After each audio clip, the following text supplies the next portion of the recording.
모든 분들을 주님의 이름으로 환영하고 축복합니다. 이 시간 우리 예배 드리기 전에 함께 기도하는 시간을 갖도록 하겠습니다. 하나님께서 기뻐하시는 예배가 되게 하여 주시옵소서. 우리의 모든 근심과 걱정과 고민들을 내려놓고 주님을 바라보는 시간이 되게 하여 주시옵소서. 우리의 가정들을 선하게 인도하여 주시고 하나님을 사랑하고 경외하는 주님의 택한 백성들이 되게 하여 주시옵소서. 이렇게 우리 다 함께 예배를 올려드리며 주님 앞에 기도드리겠습니다. 하나님 아버지 감사합니다. 주님 앞에 나와 예배드리며 찬양드릴 때 하나님 마음으로 높이 가운데 거하여 주시옵소서. 마음을 다하여 드리는 찬양과 예배가 되게 하여 주시고 하나님 어떤 분이신지 발견하는 시간이 되게 하여 주시옵소서. 우리의 모든 근심과 걱정을 주님 앞에 겸손히 내려놓게 하여 주시고 하나님만을 신뢰하며 나아가는 모든 믿음의 자녀들이 되게 하여 주시옵소서. 주를 바라보게 하여 주시며 끝까지 인내하여 승리할 수 있도록 하나님 우리를 인도하여 주시옵소서. 이 시간 우리의 모든 예배와 내 마음을 주님께 올려드립니다. 감사합니다. 하나님 아버지 감사합니다. 주님 앞에 나와 예배와 찬양과 영광을 올려드립니다.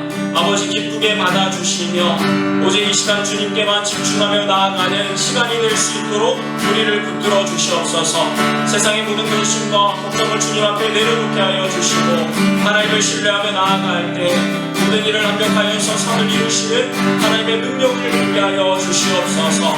주님을 찬양합니다. 주님께 우리의 모든 감사와 영광을 올려드립니다. 감사하며 사랑 예수님의 이름으로 기도드렸습니다. 아멘.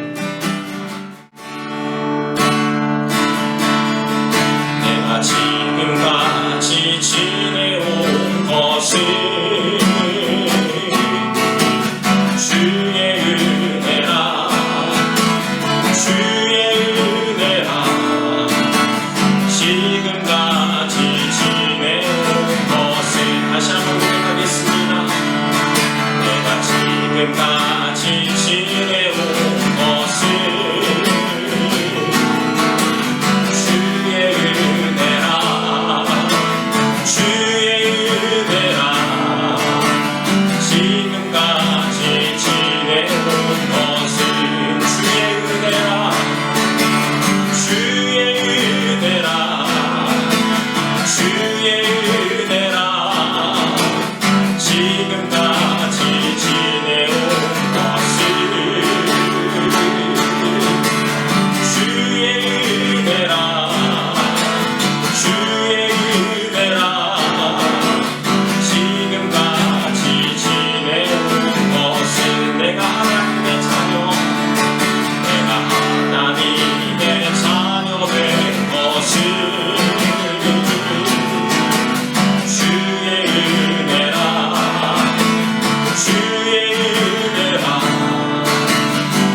함께 사도신경하심으로 하나님 앞에 신앙 고백 드리겠습니다.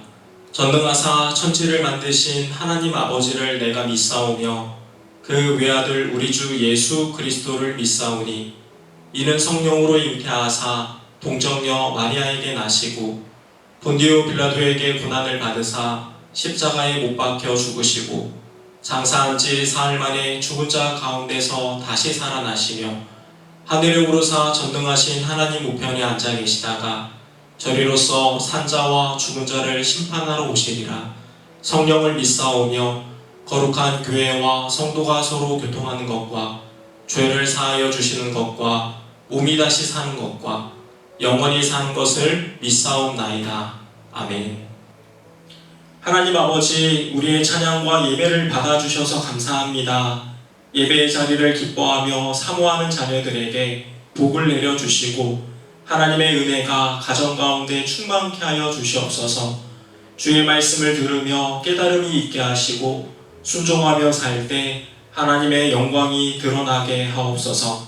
감사하오며 사랑의 예수님의 이름으로 기도드렸습니다. 아멘. 이 시간 우리 함께 읽을 말씀은 고린도전서 10장 1절에서 4절까지의 말씀입니다.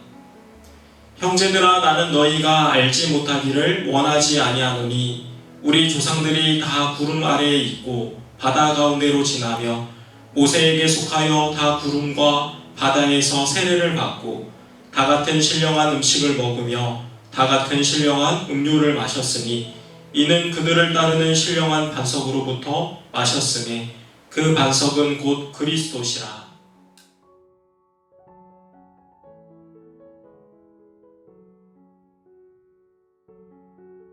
예배 나오신 성도님들을 주님의 이름으로 환영하고 축복합니다.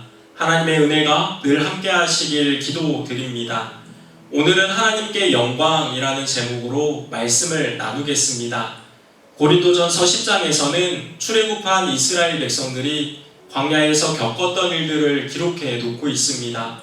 그러면서 그 기록의 목적을 후손들이 바른 길로 가게 하기 위함이라고 말합니다.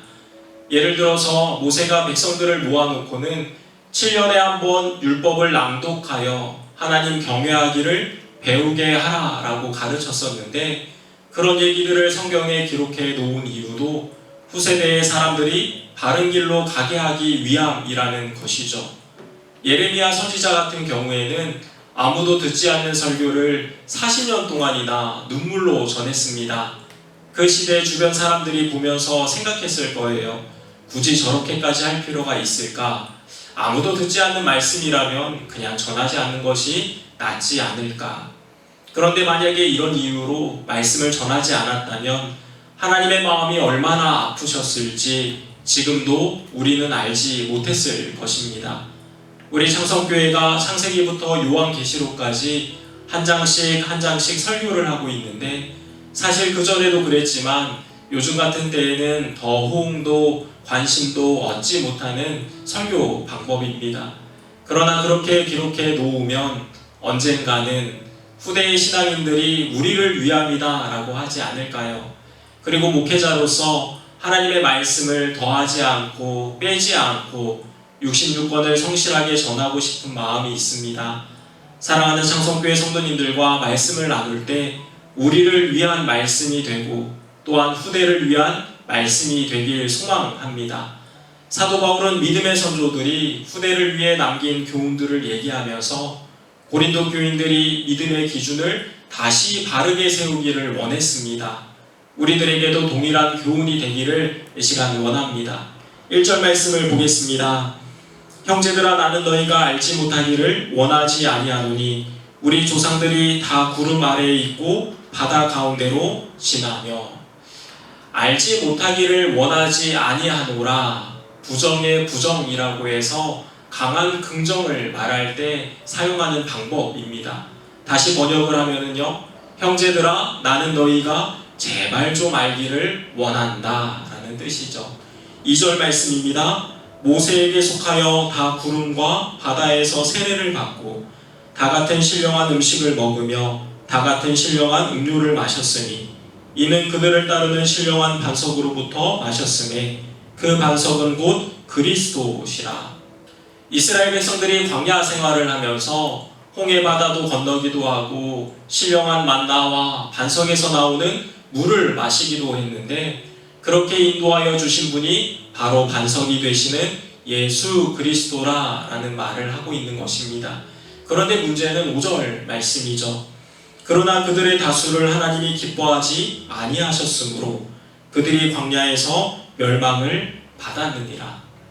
우리 생각에는 하늘에서 내려오는 만나를 먹었고 반석에서 나오는 물을 마셨고 홍해 바다를 건넜기 때문에 복받고 은혜 받은 사람이 아닐까라고 생각하게 되는데, 성경에서는 그렇지 않다는 거예요.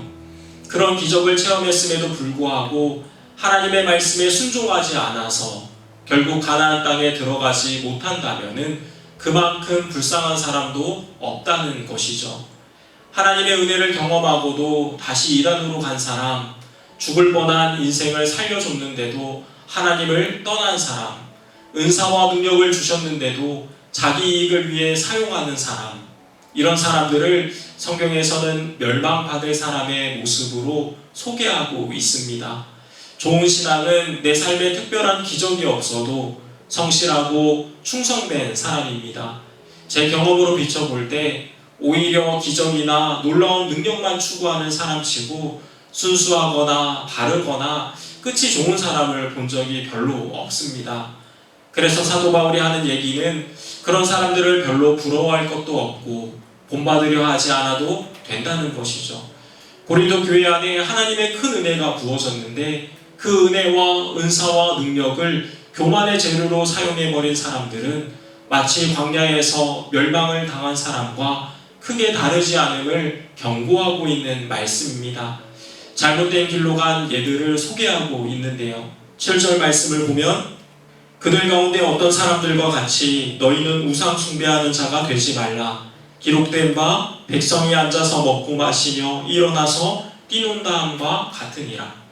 모세가 십계명을 받기 위해서 시내산에 올라갔었는데 시간이 많이 지났는데도 내려오질 않는 거예요. 우리 같았으면 어떻게 할까요? 걱정이 돼서 찾으러 올라갔겠죠. 그런데 이스라엘 백성들은 금송아지를 만들어 놓고 그 앞에서 뛰어놀며 이 금송아지가 우리를 애굽에서 인도하여 냈다, 악한 행동을 하고 있었던 것입니다. 하나님께서 얼마나 속상하셨을까요? 고린도 교인들이 하지 말아야 할 것, 그리고 우리가 하지 말아야 할 것들을 말하고 있습니다. 어떤 예가 있을까요? 하나님께 우리의 문제를 기도하고 기다릴 때 때로는 응답이 더딜 수가 있습니다. 그렇다고 점을 치거나 무당을 찾거나 귀신의 도움을 구해서는 안 되는 것이죠. 하나님을 신뢰한다면 끝까지 인내하며 기다려야 하는 것입니다. 8절 말씀을 보겠습니다. 그들 중에 어떤 사람들이 음행하다가 하루에 23,000명이 죽었나니 우리는 그들과 같이 음행하지 말자. 그들 가운데 어떤 사람이 주를 시험하다가 뱀에게 멸망하였나니 우리는 그들과 같이 시험하지 말자. 그들 가운데 어떤 사람들이 원망하다가 멸망시키는 자에게 멸망하였나니 너희는 그들과 같이 원망하지 말라. 그들에게 일어난 이런 일은 본보기가 되고 또한 말세를 만난 우리를 깨우치기 위하여 기록되었느니라. 되지 않을 일을 가지고 고집을 부리거나 자기 혈기에 못 이겨 하나님을 원망하거나 세상의 정욕에 빠져 악을 행하지 말라고 말씀합니다. 이 모든 기록들은 값비싼 대가를 지불하고 남긴 교훈들이죠. 마음에 잘 새겨놓으시기를 바랍니다. 12절 말씀입니다. 그런즉 선줄로 생각하는 자는 넘어질까 조심하라. 항상 겸손한 마음으로 살아야지 내가 잘났다고 교만해버리면 넘어질 수 있다는 말씀입니다. 우리가 힘이 세다고 한들 하나님께서 만드신 코끼리보다 강할까요? 우리가 똑똑하다고 한들 만물을 창조하신 하나님보다 지혜로울까요? 하나님께서 만드신 사람과 비교를 해봐도 나보다 똑똑하고 강하고 지혜로운 사람은 얼마든지 있습니다. 그래서 은사, 능력, 다른 사람보다 믿음 생활을 오래 했다고 교만할 이유가 전혀 없는 것입니다. 13절 말씀입니다. 사람이 감당할 시험 밖에는 너희가 당할 것이 없나니 오직 하나님은 미쁘사 너희가 감당하지 못할 시험 당함을 허락하지 아니하시고 시험 당할 즈음에 또한 피할 길을 내사 너희로 능히 감당하게 하시느니라. 우리가 지금까지 살아오면서 이런저런 위기들을 겪으셨을 것입니다.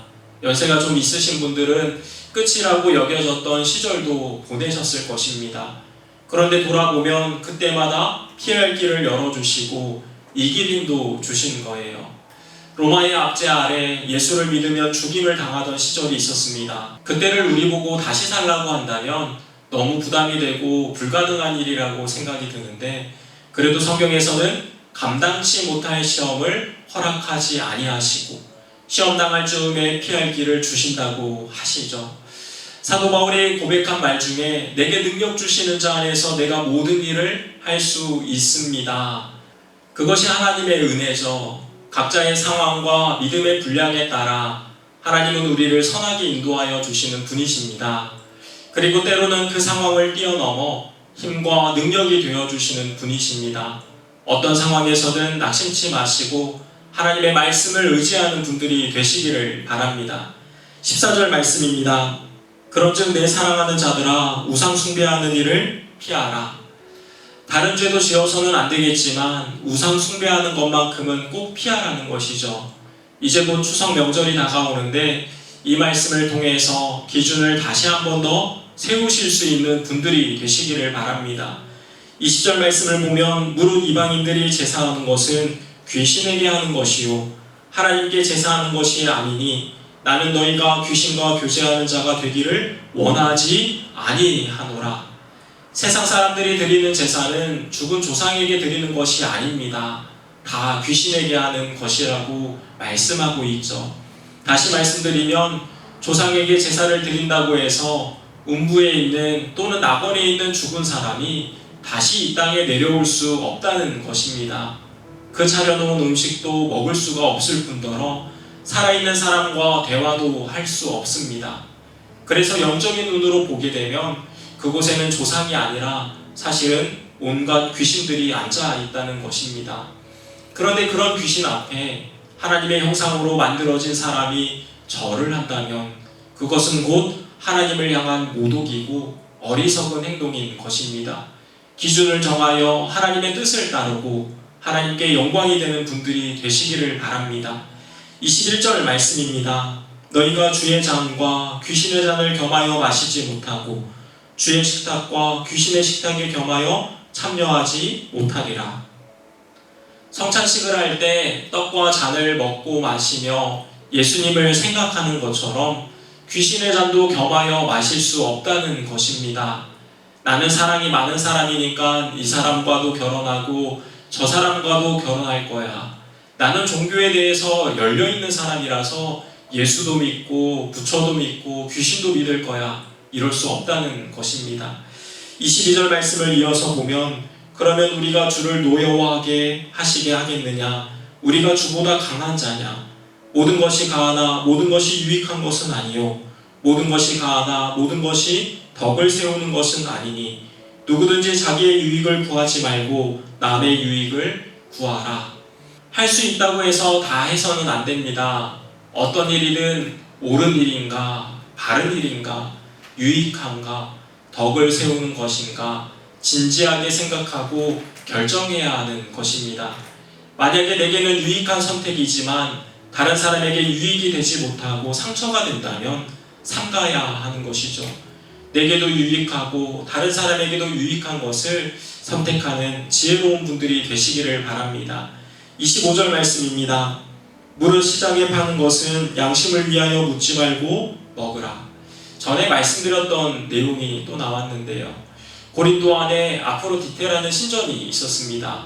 그 신전에 바쳐진 양과 염소가 너무 많아서 시장에 유통이 되었는데 고린도 교회 안에 이 일로 문제가 되었었죠. 우상에게 바쳐진 음식을 먹어도 되느냐 먹으면 안 되느냐. 사도 바울이 하는 얘기가 양과 염소를 하나님께서 만드셨는데 또 우상에게 바쳐졌다고 해서 귀신의 침이 그 양과 염소에 묻는 것이 아니다. 그러니까 양심에 거리낌이 없다면 먹어도 된다라고 정리를 해줬었습니다. 그런데 이 이야기를 다시 하는 이유가 28절 말씀을 하기 위함인데요. 누가 너희에게 이것이 재물이라 말하거든 알게 한 자와 그 양심을 위하여 먹지 말라. 우리의 양심이 아니고 다른 사람의 양심이 상처를 입는 상황이라면 자유가 있으나 자유를 주장하지 않고 권리가 있으나 역시 권리를 주장하지 않는다는 것입니다. 내게 유익하다고 해서 다른 사람을 배려하지 못한다면 이기적인 유익이 될 수밖에 없는 것이죠. 늘 약한 사람을 배려하는 자세를 취해야 한다라고 말씀합니다. 31절 말씀에 그런즉 너희가 먹든지 마시든지 무엇을 하든지 다 하나님의 영광을 위하여 하라. 어떤 일이든지 하나님의 영광이 되는 일을 위해서 우리가 행동해야 한다라는 것이죠. 32절에 유대인에게나 헬라인에게나 하나님의 교회에나 거치는 자가 되지 말고, 무슨 말이냐 하면 예를 들어 나는 그 사람 때문에 교회 가기 싫어 이런 말이 나오게 살아서는 안 된다는 것입니다. 나의 행동이나 말로 인해서 다른 사람이 상처를 입어서는 안 되는 것인데, 그러기 위해서는 목표지향보다는 관계지향의 사람이, 결과보다는 과정이, 일보다는 화평을 더 중요시 여겨야 하는 것이죠. 33절 말씀을 보면 나와 같이 모든 일에 모든 사람을 기쁘게 하여 자신이 유익을 구하지 아니하고 많은 사람의 유익을 구하여 그들로 구원을 받게 하라. 더 큰 일을 생각하는 것이 덕입니다. 내 작은 생각이나 자존심보다 항상 더 큰 것을 생각해야 하는데, 바로 다른 사람을 기쁘게 하며 배려하는 것이 그것입니다.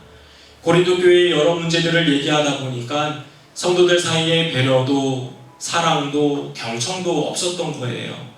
그로 인해서 사람들 간에 불편함이 생기고 하나님의 영광도 가로막게 된 것이죠. 고린도 교회의 문제는 오늘날 한국 교회의 문제와 거의 흡사한 것 같습니다. 창성교회와 우리 모두는 하나님의 사랑 안에서 서로를 살피고 말씀을 기준으로 삼아서 좌로나 우로 치우치지 아니하고 하나님께 영광이 되기를 주님의 이름으로 축원합니다. 정리하겠습니다. 창세기부터 요한계시록까지 말씀을 전할 때 우리를 위한, 그리고 후대를 위한 말씀이 되기를 소망합니다. 값비싼 대가를 치르고 주어진 교훈들을 마음에 잘 새기셔서 좌로나 우로 치우치지 않는 분들이 되시기를 소망합니다.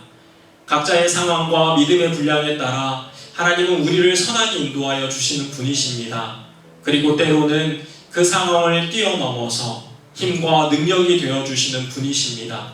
어떤 상황에서든 낙심치 마시고 하나님의 말씀을 의지하는 분들이 되시기를 바랍니다. 옳은 일인가, 바른 일인가, 유익한가, 덕을 세우는 것인가, 늘 남을 생각하고 배려하여 하나님께 영광이 되길 주님의 이름으로 축원합니다. 기도하겠습니다. 하나님 아버지 감사합니다. 모든 것이 우리 하나님의 은혜임을 고백합니다. 성경이 우리의 거울이 되어 마지막 때를 살아가고 있는 우리에게 기준을 세워주시고 반석 위에 지어진 교회와 반석 위에 서 있는 자녀들이 되게 하여 주시옵소서. 성경 앞에서 늘 자신을 낮춰서 하나님의 말씀을 따라가게 하시고 우리의 말과 행동과 생각이 잘 다듬어져서 덕을 세우며 주님께 영광이 되게 하여 주시옵소서. 크고 작은 어려움들 속에서 힘과 능력을 더하여 주시고 지혜와 총명함을 주시옵소서. 축복하며 사랑의 예수님의 이름으로 기도드렸습니다. 아멘.